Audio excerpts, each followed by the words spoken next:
Meet Alan Harper, a man caught between bad luck, good intentions, and a whole lot of awkward. He's the polar opposite of his brother Charlie. Where Charlie is rich, relaxed, and irresistible, Alan is broke, uptight, and chronically unlucky, especially with women.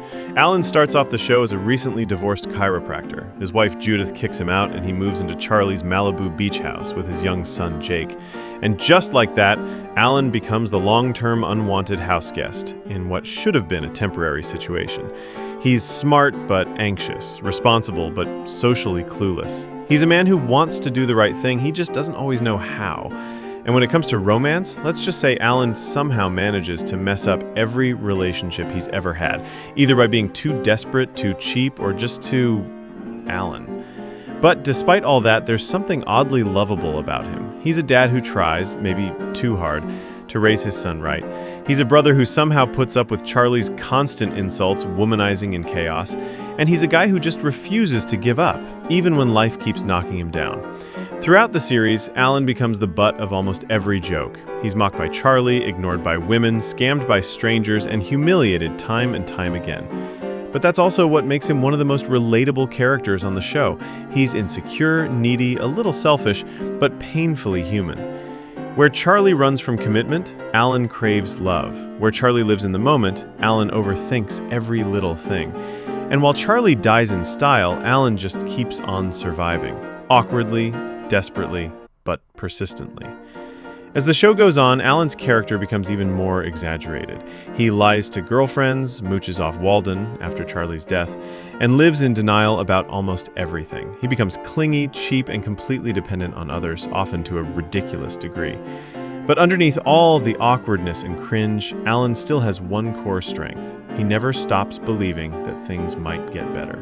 Even when he's sleeping in a kid's room, dating his ex-wife's lawyer, or pretending to be someone else just to stay rent-free, Alan keeps going.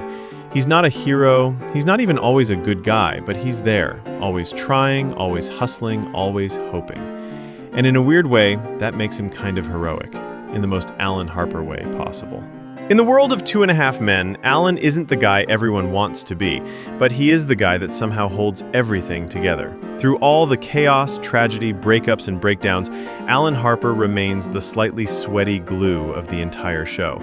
He's proof that even the most unlucky, unappreciated, and awkward among us can still show up, still care, and still make a place for ourselves, even if that place is just someone else's guest room.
Air conditioning, they've got heating, they've got a fire extinguisher, they've got electrical outlets. A real home, a real place with pride. Step onto a tiny home village like this.